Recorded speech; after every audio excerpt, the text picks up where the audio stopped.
जो हमारे प्रोग्राम शुरू हुए थे हम होंगे कामयाब, उसमें जो बच्चे शरीक थे आज अल्हम्दुलिल्लाह वो एक बेहतर मकाम पर पहुंच गए हैं।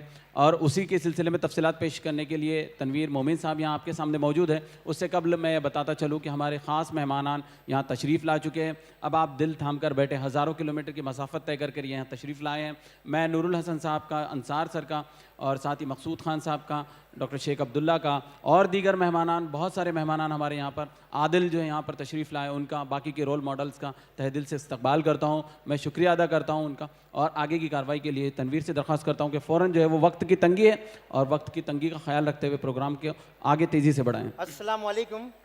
साथ 3 ऐसे तलबा हैं जिन्हें यहाँ पर हम लोग फेलिसिटेट करने जा रहे हैं, जिन्होंने काविश के इन 7 प्रोग्रामों में से कोई ना कोई एक प्रोग्राम में आकर तरबियत ली थी और उनके हमारे बताए हुए तरीक़ों पर चलते हुए इन तलबा ने आज एक मकाम हासिल किया और अपनी कामयाबी की तरफ चल रहे हैं। सबसे पहले मैं आवाज़ दे रहा हूँ शहजाद भूरावाला को, जिन्होंने सेठ जीएस मेडिकल कॉलेज से और केईएम हॉस्पिटल से एमबीबीएस किया। एसएससी में इनका परसेंटेज 86 था। इन्होंने 2011 में काविश का एक प्रोग्राम अटेंड किया था, उसी से इंस्पायर होकर ये एमबीबीएस में गए थे। इनका एचएससी का परसेंटेज रहा है 91। नीट 2017 में इन्होंने 720 में से 665 मार्क्स लिए थे। जेईई एडवांस में एयर का इनका रैंक, ऑल इंडिया रैंक था 6750। केवीपीवाई में ऑल इंडिया रैंक 208 था। इसी के साथ नेशनल रैंक 26 था। ये एक ख़ास बात इनके साथ ये भी है कि स्टडी एंड गिफ्टेड 30 प्रोजेक्ट्स में ये शामिल है। मैं हारून साहब से गुजारिश करता हूँ कि वो मेहरबानी करके स्टेज पर आएँ और अयाज अतलस वाला साहब अपने हाथों से इस बच्चे को प्राइज़ से नवाजें। हारून साहब और अयाज अतलस वाला साहब।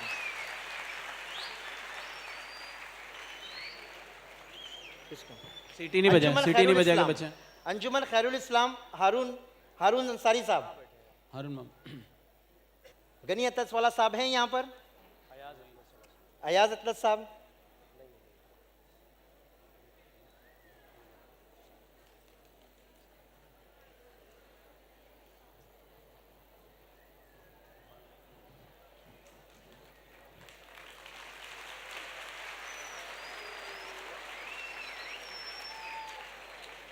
कुछ बोलना नहीं बोलना है ना।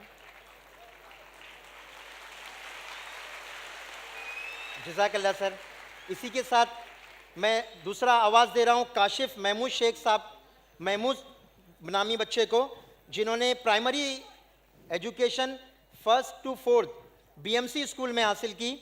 स्टैंडर्ड 10 तक इन्होंने सांता क्रूज़ की मौलाना आज़ाद स्कूल से तालीम हासिल की। इनका 10th का परसेंटेज 95% रहा। 2015 में इन्होंने 10th क्लियर किया था।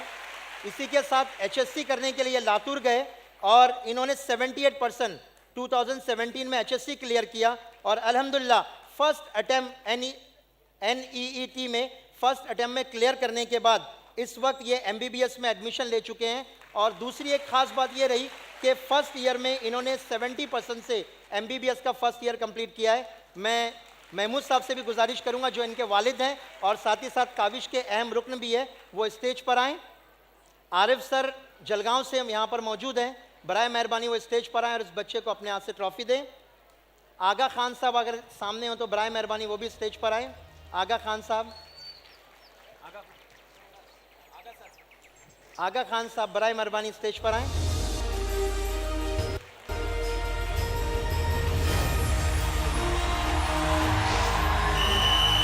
ये वो तालिब इल्म है जिन्होंने 2014 में काविश का हम होंगे कामयाब 7 देखकर नीट करने का फैसला किया था और आज अल्हम्दुलिल्लाह फर्स्ट ईयर इन्होंने कंप्लीट कर चुका है।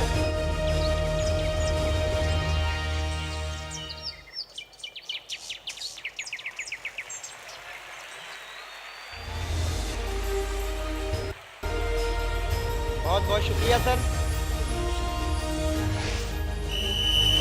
इसी के साथ हमारे काविश के एक दूसरे रुकन जो भिवंडी से ताल्लुक़ रखते हैं, इनका नाम नईम साहब है। इनकी अपनी बच्ची है नेहा ने डिप्लोमा गवर्नमेंट पॉलिटेक्निक से 82% से किया। इन्हें ख़ास बात ये रही कि मैथ्स में standard 10th 12th even diploma में भी इन्हें 100% मार्क्स मिले थे। बीई इलेक्ट्रॉनिक्स से इस बच्ची ने बीई इलेक्ट्रॉनिक्स एंड टेलीकम्युनिकेशन 80% से किया हुआ है, वल्शन इंस्टीट्यूट ऑफ टेक्नोलॉजी शोलापुर से। दूसरी खास बात यह है कि इन्हें all India national level Nanded की तरफ से 3rd नेशनल प्राइज मिल चुका है।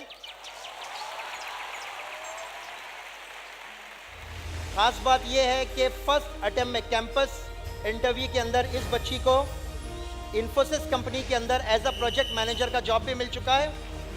मैं हमारे काबिश के नईम साहब से गुजारिश करता हूं कि वो स्टेज पर आएँ। साथ ही साथ मैं डॉक्टर मेनाज अंसारी साहब जो मेनाज सिद्दीकी मोहतरमा से गुजारिश करता हूं कि वो प्लीज़ स्टेज पर आएँ, और राधिका रुके मैम भी स्टेज पर आएँ, अपने हाथों से इस बच्ची को प्राइज़ दें। इनके वालिद नईम साहब से भी रिक्वेस्ट है कि प्लीज़ वो यहाँ पर आएँ।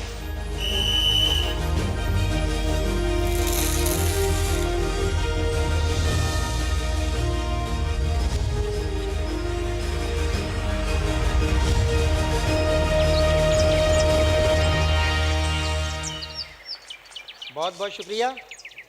अब एक सवाल आप तमाम बच्चों से है, यहाँ पर बैठे हुए 3000 बच्चे क्या इस बात का वादा करते हैं कि अगले 1 या 2 सालों में वो इसी स्टेज पर आके इसी तरह से ट्रॉफी लेंगे? कितने लोग इस बात का वादा करते हैं? कैमरे में आ चुके हैं आप लोग। Best of luck.